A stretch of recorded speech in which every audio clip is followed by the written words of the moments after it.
Hey friends, Kirby fan here. Before we start today, and I know I've said this already, but thank you all so much for 300 subscribers. It's a crazy milestone and I'm really happy that I reached it.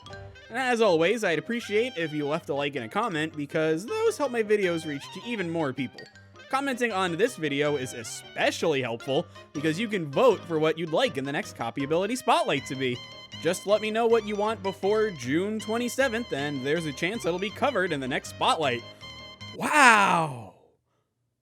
Crazy! I picked your interest for this ability in the Tornado spotlight, did I? Unlike that ability, Spark is a series mainstay, appearing as recently as Star Allies. It's doubtful that it's going anywhere anytime soon. But Kirby fan, you retort. Plasma is in Star Allies, not Spark! And yes, you are correct.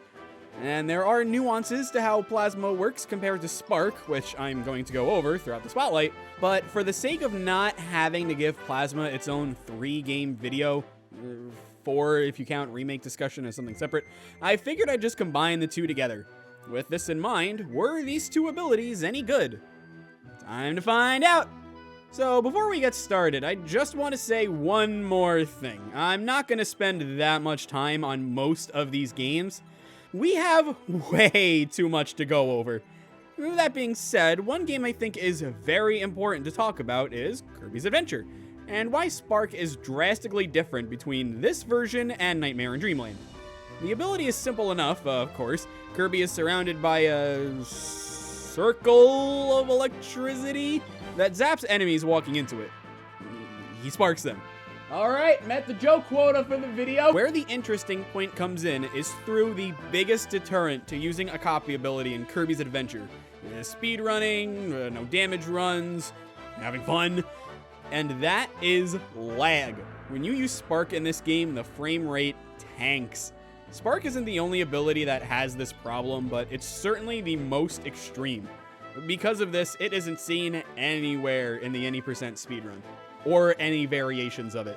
For Nightmare in Dreamland, you may be wondering why an ability that doesn't increase your mobility would ever be used in a speedrun setting. Believe it or not, Spark sees some minor use against bosses. It's among the best mini-boss killers in the entire game. And unlike in Kirby's Adventure, where you have to fight the game to use it, it's much safer here. A big improvement compared to actively making the game slower. Spark in Kirby's Dream Course is very simple. On top of defeating enemies like normal, it's the only ability that goes through the mini-boss obstacles, Wispy Woods and Krakow. While this is certainly useful for getting hole-in-ones, and a necessity in many cases, it's far from the most interesting. Certainly the most situational of all the copy abilities. In the multiplayer, it zaps your opponents and sends them bouncing though, which can always be useful for knocking them off stage. Spark sees no use in Kirby's Dreamland 2 any %. Every other ability does, which is kinda sad in a way, but it simply doesn't do anything that other abilities can do better. Kirby's Dreamland 2 mostly revolves around using Kirby and Ku. Regular Kirby needs all the mobility help he can get, so abilities like Burning and Parasol work best, while Ku needs damage, so most of the time you'll see Cutter. On the bright side, for Kine, Spark is very good, and sees use in the best ending % of all things. Having a projectile on someone with mobility as poor as Kine is really nice. As for Rick, well, he just doesn't see much at all. It's safe to ignore him. Sorry, buddy. Kirby's Block Ball is a weird game to talk about, but Spark is used rather sparingly. It allows Kirby to break certain kinds of blocks while being able to go right through normal ones, and that's basically all there is to it. The situational abilities like these are rare in the franchise, but there's just nothing to say about them. Unlike Kirby Superstar changed Spark in a major way, and it was by replacing it. Plasma was the ability now, and while it looks largely similar to Spark, there's one major difference between the two. When Spark is in any given Kirby game, pressing B, the attack button for those who don't speak controller, the electric circle will surround Kirby and zap any enemy that touches it. With Plasma, you rotate the control stick or the D-pad to make Kirby shoot out an electric blast, with the size varying depending on how long you rotate it. That's all well and good, but I know why Plasma won the vote for last time Spotlight. It's because I mentioned it in the tornado video about how ridiculously safe it is, so it's time to clarify on that, specifically by talking about the arena. Whether or not plasma is the fastest for this honestly doesn't even matter when you look at how ridiculously good it is. First things first, when you release a plasma shot, you can start charging again immediately. There's no cooldown. And that's all well and good, but what truly sets plasma apart is something unique to Kirby Superstar. You can fully charge this in 14 frames. Remember back in the sleep spotlight where I made up really silly lies about how good sleep was to make it look good? Imagine that, except it was real. Stuff like this makes tool-assisted speedrunners go crazy, but even ignoring tasks, a human can easily pull off something comparable, which actually makes this highly practical. This insanity even applies to any percent speedrunning. It's one of 3 copy abilities in Milky Way Wishes that get used.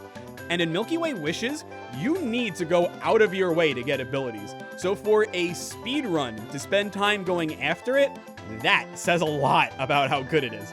It's used a bit outside of Milky Way Wishes, but considering plasma still does nothing for mobility, it's primarily used to nullify bosses and mini-bosses. Of course, this wasn't meant to last and was promptly fixed in Superstar Ultra. Plasma still has a lot of the same good qualities, but the ability to spam fully charged plasma shots is just completely gone. It's okay for boss fights, but compared to the top tier abilities like Jet and Hammer, it doesn't compare. Spark in Dreamland 3 is very similar to how it was in Dreamland 2. Luckily for Spark, Kine is much better than he was in Dreamland 2, and Spark plus Kine is one of the better combinations for him. It doesn't permanently light up dark areas anymore as long as it's out, but the hitbox is still out at all times, meaning you can get away with things like this.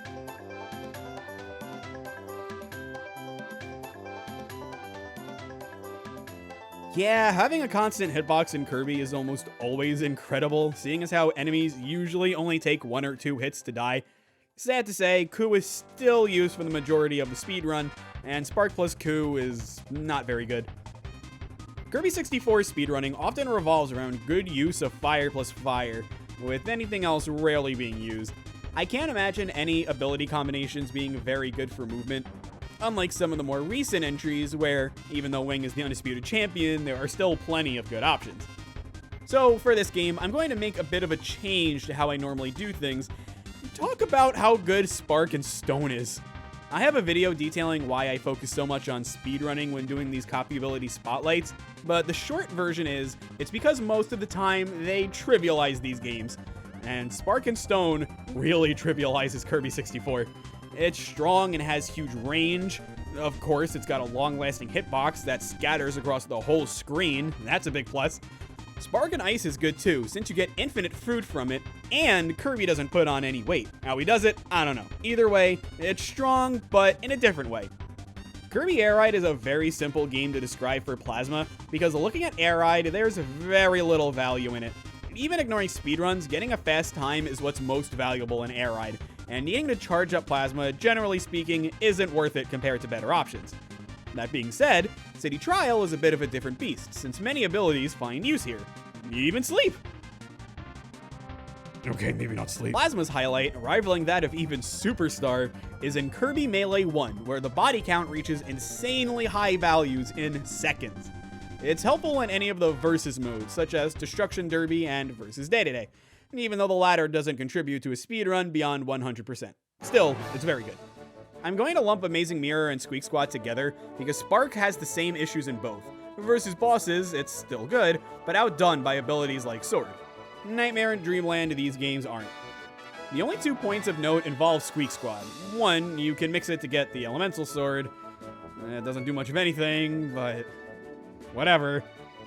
The only other thing I got is this insane setup to get Wheel in the first room of the game, and it involves a Sparky, but come on, we all know that doesn't count. Right? Copy abilities don't play a huge role in the any percent Canvas Curse speedrun. They're there, but they don't dominate it like for most Kirby games. What's unique about Canvas Curse speedrunning is that, after clearing the first 2 levels of every world, you reset to save time, meaning you lose your ability at the end of every level. While that's not a good sign for any ability while speedrunning, outside of that setting, the abilities offer much more practical uses. and you can make a case for Spark being the best example of this. In the speedrun, Spark is used to hit switches that are really far above Kirby. It's only used once in the speedrun, but Spark is the only ability that hits that far up, giving it plenty of practical uses outside of a speedrun. Okay, confession time, everybody. I know the reason why this ability won the voting was because I mentioned Superstar, but since before I even created the copy ability spotlights, I've wanted to talk about Spark in Return to Dreamland. Spark in Return to Dreamland, beyond a beginner level of course, has actual value, despite being useless in a speedrun setting. Yeah, this should be rather obvious just by looking at the facts. Return to Dreamland was when the offensive capabilities of most copy abilities was expanded. Spark was fused with Plasma, which gave it more options, but nothing that made a boss's health bar drain very quickly. This was the game where doing solo ability arena and true arena runs really took off, and Spark isn't very good. Bottom 5 not very good, being brutally honest. There is admittedly a big gap between a human record and a tool-assisted speedrun record. It goes from bottom 5 to top 5, which is quite possibly the biggest jump we'll ever see in a spotlight. But if I don't count tasks for Superstar, I'm not going to count it here. As for the any percent, well... Return to wait, not wait. But with all of that being said, Spark has something going for it that makes it stand out from any other ability in the game. See, as easy as Kirby games can get, there's still a level of engagement involved with every ability. Close range abilities require Kirby to be in range of getting hit to deal with enemies, while long range abilities are either very slow or have next to no options up close. They require the player to interact with the game to get over their own weaknesses. As for Plasma, this is where motion controls come in. Shaking the Wii Remote builds up Spark's plasma energy, force field, circle... What is it called? Plasma barrier. Thanks, Kirby Wiki. Anyway, the reason why the Kirby community at large found this ability so broken was because it was zero risk with a very abusable reward. And while Spark is certainly useless for speedrunning, the fact that you can just bypass any form of engagement makes Spark a really good ability. Sure, you can get something similar with Plasma, but that involves rotating the D-pad. Human hands can only handle so much.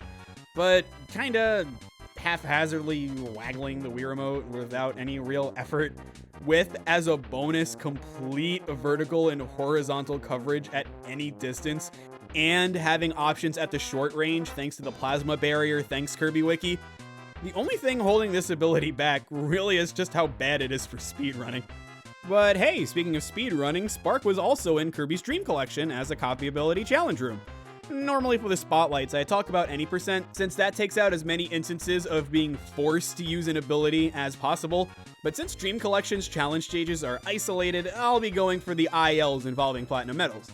This one shows off a lot of Plasma's strengths from Return to Dreamland in a setting where it can take full advantage of all of them, as all of the challenge stages do, but it's a big deal for Spark since it gets a chance to shine in a speedrun setting. In particular, there's a good mix of charging up Plasma and using the Plasma barrier to beat weaker enemies. But really, you get to see all of Spark's kit here. In Superstar and Superstar Ultra, something people like to do to more easily charge up Plasma was to guard and then rotate the D-pad. While Superstar had a more advanced method to charge it, in Superstar Ultra, this was perfectly valid. Then, in Return to Dreamland, it was motion control. Obviously, on the 3DS, that's not going to work. By itself, that rebalances it, yeah? Well, Triple Deluxe added something that made guarding a less abusable way to charge up Plasma. It added rolling. By inputting a direction while Kirby is guarding, he rolls. Now, I won't say this killed Spark or anything, because really removing the motion control is what completely butchered it. Now, there's no way around having to put in real effort to get any kind of result, and since they also removed Plasma's ability to hit vertically in Triple Deluxe, it was straight up terrible in that game. Useless for speedrunning, among the worst for the arenas, bad luck all around. Planet Robobot at least gave it its vertical coverage back, and it fares much better against the bosses, being rather above average. But it was still a huge fall off from Return to Dreamland. Plasma is rather unique in Star Allies. There are some unique perks to it here, such as its power being doubled if it hits 2 targets at the same time, or, using any percent for once, blasting through a wall to hit some switches to advance more quickly, but I wanted to focus on 2 things. Well, one thing, because Spark giving the electric element doesn't really mean all that much. Electric is probably the worst affinity of the game, excluding maybe water. What makes Plasma a lot of fun to mess around with, even giving it speedrun viability, is the Lightspeed Dash. Once Plasma is charged, by performing a roll, Kirby will instead zap ahead very quickly. Plasma doesn't have to be fully charged, but the more it's charged, the more Lightspeed dashes you can perform in rapid succession. This was good for a while, and don't get me wrong, it's still good, but it was given to Zan when the Mage Sisters dropped, and not only does it go farther, it doesn't require any charge whatsoever on her. So while it's nice that Plasma has it, it's better that the best character in the game gets it. Which, in my book, is still a victory for Plasma. Woo-wee! We are finally done. Long episode today, but it's time to answer, were Spark and Plasma any good? It's kind of a complicated answer, but generally speaking, yes, they were very good. For sure, they both had their low points, with Adventure and Triple Deluxe being especially bad, but these abilities have certainly had a huge impact on the franchise over the years. I wouldn't put them on the same pedestal as I would the best abilities in the entire series, but all things considered, Spark and Plasma are easily the best abilities I've covered for the Spotlight so far. If you made it to the end of the video, well, thank you. This episode was a big undertaking, but I'm glad to finally have one of the more iconic abilities covered. This was also the first time I covered an ability that's bad in speedrunning, but is still good overall. I hope I explained it well because I am not used to that. But back to the Kirby lab I go, working on more videos. Don't forget to comment with the ability you want to see on the next Spotlight before June 27th. That is the deadline. And until I see you in another video, I've been Kirby Fan. Thanks so much for watching. I'll see you again. Bye-bye.